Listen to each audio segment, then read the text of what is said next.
Welcome to the iBuyer experiment. We have got a lineup today. A lot is happening. It is. It's happening right now. We're here without Elliot today, so there might be a little less commentary. Yeah, we can actually talk. It's not the Elliot show anymore, right? Yeah, it's not the quadro today. It's the trio. The trio. Well, there have been some, everybody is kind of worried, I think. You're seeing a lot of articles about the housing market. Is it going to crash? And then this is interesting. So there's recent analysis released by the Real Estate Initiative at the Florida Atlantic University regarding the top overvalued housing markets. And we're in Phoenix. Any idea on where Phoenix sits in that list of overvalued housing markets? You already told me, so I didn't. Let me guess. I didn't even hear this. So I would say top 3. Okay, all right, you're close. We're not in the top 3. So Okay. The number one overvalued housing market was Boise, Idaho. And they're saying that it's been overvalued by 75% at this point. And number 2 is Austin, Texas at 66%. Number 3 is Ogden, Utah at 63%. Austin's surprising to me. Oh, okay. I don't think so Because that's where all the money's going. yeah, well, that's what I'm saying. So you're surprised by that. I'm surprised that hey, if the money's going there, then and that means the industry is going there. Industries is going there. So that means why is it overpriced? Because it's the new Silicon Valley before too long. Well, that's what they're saying, but wouldn't But you the expect... prices aren't Silicon Valley yet. Right. No, but it's and you would expect higher wages. So this whole report is kind of based on the economic fundamentals of the market. Okay, so it's based on economic fundamentals. Right, which a large portion of that is income. Yeah. Like how much do people make? Can they afford to live in these markets? Then Elon went to Austin, right? Yes, and Joe Rogan. Yep, and so so some of the And most Tom Ferry. 3, yeah, and but if you think about it, Joe Rogan, one of the most influential podcasters on the planet, and then you have, love him or hate him, Alex Jones is one of the most influential conspiracy theorists in the world, is out there, and then you have Elon Musk, one of the most unique and controversial characters in the world, and so they're gonna blow that shit up. Yeah. Well, according to the Florida Atlantic University researchers, it is overvalued. Yeah, that's what happens when you have all those people go out there. All right, so Austin was number 2. Ogden, Utah was number 3 at Where is Ogden? 63%. Is that near Salt Lake? I've Ogden? never been to Utah. That's really sad. Have you? Yes, for cross country when I was very young. Did you appreciate its beauty then, or were you like, No, what's I up with all was these just smooth rocks? You don't appreciate shit when you're a kid. So Truth. I mean, it was cool. I went to a very cool amusement park that I didn't have in Albuquerque, New Mexico, so I appreciated that. All right. Okay, number 4 was Las Vegas. Vegas. Okay. So Sin City is overvalued by 60%. Number 5 was Atlanta at 60%, and Phoenix was number 6. 6. Okay. And we're overvalued by 59%. I'm surprised with. I would think Phoenix would be more overvalued than Austin, just because all the tech companies that are moving to Austin. So I would imagine that the economic factors are a lot higher in Austin. But we don't know what Wages price. are higher. I'm not quite sure off the top of my head what like their average price is though. Yeah, and I guess how are they coming up with these? Because I mean, with people being able to remote work, I mean, they can live anywhere, really. Yeah. 100%. Especially a lot of these tech companies that are allowing people to, like Facebook's allowing people to work anywhere they want. Now they don't have to work in Silicon Valley; they can work in Phoenix, and they're making their $250,000 a year. And yeah, I guess Airbnb came out and said like anybody can work remotely, and like their HR department was flooded with applications. sweet. Yeah. Yep. So yeah, overvalued. I don't know, guys. What do you think? Buy or sell? Are we overvalued? Are you buying it? Are you selling it? Well, it's obviously a great time to sell. The problem is can you make both ends meet and make sense? I think we're gonna have a problem with people not wanting to sell because they're in a a 2.5% interest rate, Right. and Yep. and they gotta go. They go, oh, okay, I'm gonna sell a $400,000 house to move up to a 550, but really it's kind of like you're selling a $400,000 house and you're gonna move up to a payment of $650. So it's like, is it really that much better to move? I mean, you're gonna have people that have to move, but I mean, I think some people. We have a couple clients that are thinking, oh, should we sell or should we just rent? Because why would we get rid of this high or this low interest rate? You know what's funny that you bring that up? And remember yesterday when I brought up we have that possible seller that's interested in taking a $3.8 million offer. Oh, yeah. Mm-hmm. So when I went and looked in the tax records, it doesn't always show it through RPR, but it did in this particular circumstance. You know, they have a 3.25% interest rate. So I'm like, ew, that. I was like, you know, if you sell, That's they have a ton of equity, but it was like, woo. So that's gone. So it's. I would imagine those rents aren't very high though. I mean, they're probably not as high as the end or the payment. I don't know. I mean, that'd be crazy high rent in that neighborhood. It would be. I'm curious because for Boise, I didn't know that. I want to contact. We have a buy and hold investor that purchases out in Boise, and I just want to get their.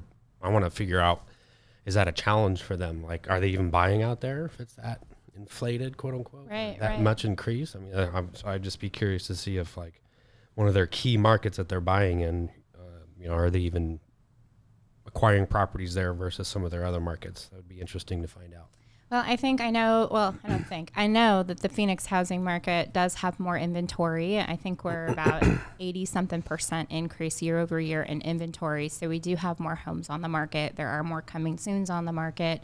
So we're seeing kind of that influx of more inventory. I mean, you could argue that this is kind of our sales season anyway, right? So having more inventory on the market maybe isn't abnormal, or one could argue that it's the signs of a shift. But just like you said, who's going to want to sell out of their 2.5% interest rate and then go be competitive in this market? So definitely interesting times, but I think the takeaway is there's a lot of opportunity. The shift is always a gift. So we want to talk to you a little bit about how you can capitalize on these changing times. Yeah, I think we hammer that every now and then on some of these podcasts, but with the market changing, there's always so much talk in the industry, right? Some people can predict things better than other people. Just depends on your knowledge and research, of course, and trends.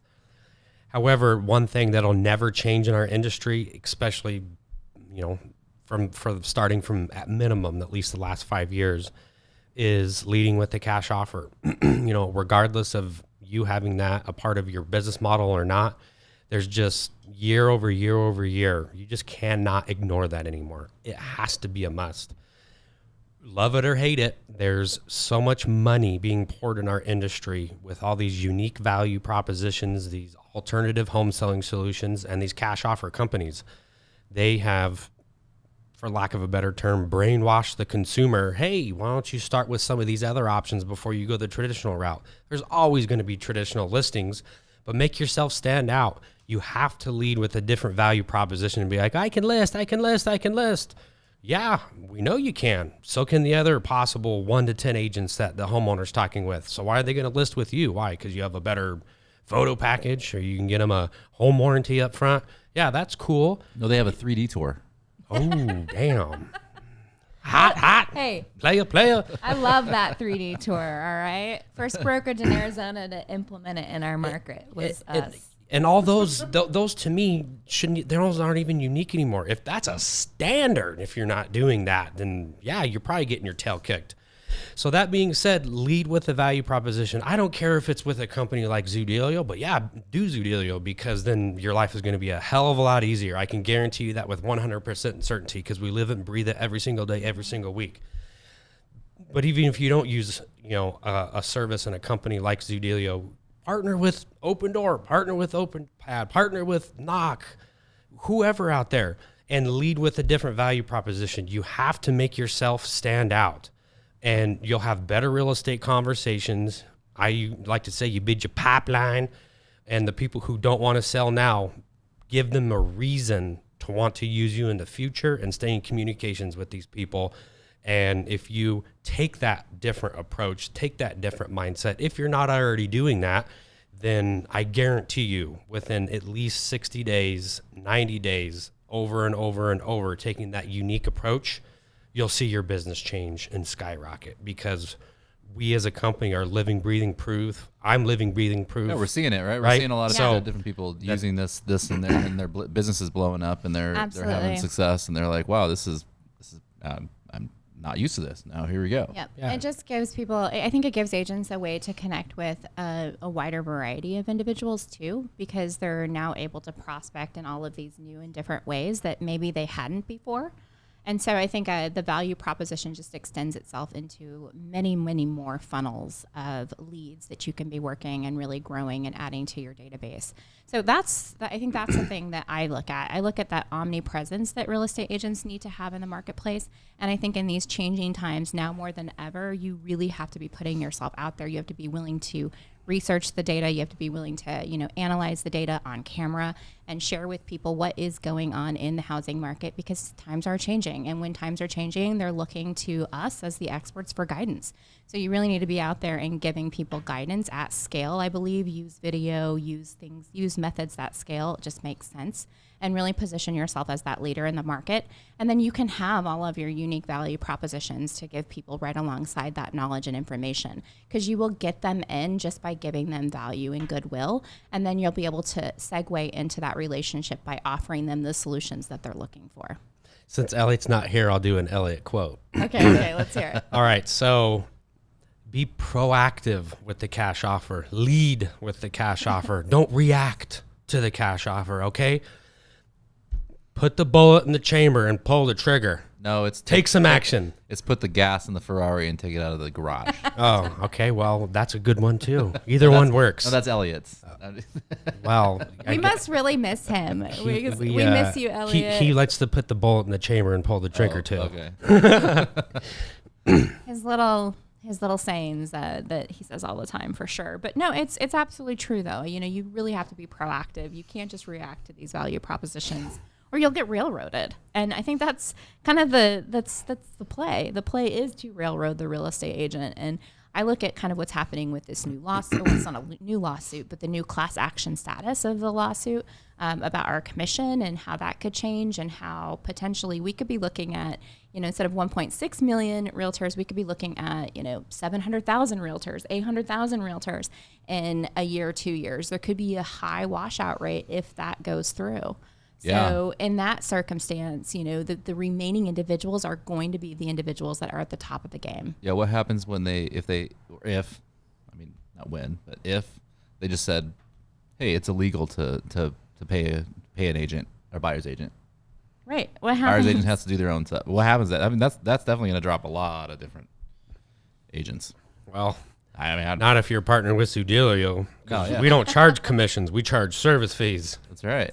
Well, that's true. Semantics. But that's the seller. Right? I know. So, but having an offering through the MLS structure, if that's eradicated, and I don't think it's going to be anything that they're going to come up. I've been actually researching this a lot, and what sort of the industry experts are saying is it's not going to be like hey, you can no longer offer compensation as of October 1st, right? It's not going to be like that. There will probably be a rollout period to this, just because the size and the magnitude of our realtor association, it's 1.6 million, so it's massive. But even still, will that be enough time for people to really change their compensation models? And I think what will be a massive side effect of this is washout. We've been saying that we've been looking for a way to raise the bar in the real estate industry for a very long time. Maybe this is a way to raise the bar. So how can buyers agents, agents that work with mostly buyers, how can they adapt to this? What should they be doing right now? I think that they need to be defining their value and learning how to, articulate their value. And I think that they should be getting employment agreements now, right? So even if there is an MLS compensation, you need to be explaining your value to the buyer's agent and explaining to them that there's not always a compensation. And if there's not, here's what I'm worth and here's what I charge. And do you agree to pay that? Yeah.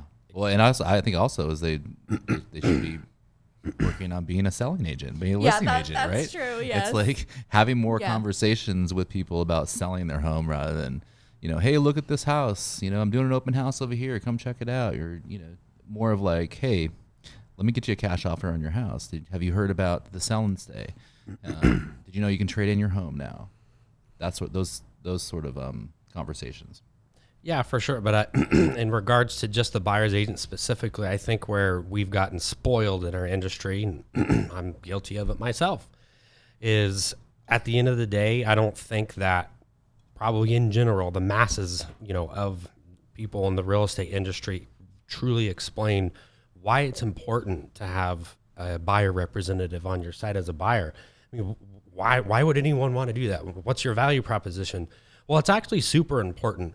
Imagine if every buyer tried to purchase a house on their own. I bet you a crazy amount of deals would fall apart, and it would be over something stupid. Right. And so, because people get emotional, and you need an agent to take the emotion out of the deal, and it's almost like you have your, they're your you're the therapist, right? Hey, I understand it's upsetting. Let's get through this. Here's what it looks like, and then you need someone to negotiate on your behalf. It's actually super important to keep the deal together, and for the buyer not to get railroaded, right? What if they could get, especially during the inspection period? I mean, we could go down a big rabbit hole. I'm just, naming some high level stuff. And so I think if agents start explaining, if we ever got to that point, why it's important to have that representation, I think the consumer would appreciate it more. Yeah, absolutely. So being able to clearly articulate your value proposition and charge for your services, you're worth it, and not just rely on that MLS offering. So definitely a lot changing in the industry, and it's exciting because I know that there's massive opportunity in these changing times if you are just willing to step out and do the work and be consistent and, just chase after the opportunity. So we haven't done a prediction in a while since we're about halfway through the year. Are we already halfway through the year? Almost. Wow. We got about a month, 30 days. 20 days, May 10th, right? So by the end of 2022, I was about to say 2021, what do you think your industry is going to be at? About the same?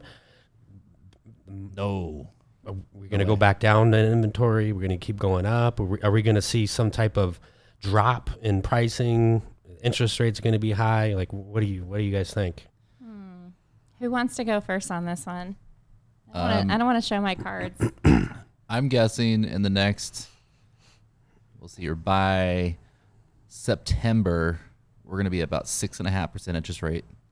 And I think then the Fed will start to maybe lower interest rates again around October, November, December.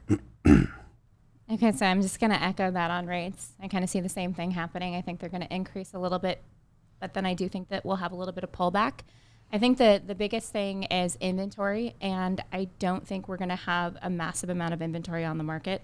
I just think that, like Jason mentioned earlier, people aren't going to sell out of their 3%, 2.5% interest rates in droves just to cash out, because where are they going to go? And rents are astronomically high as well.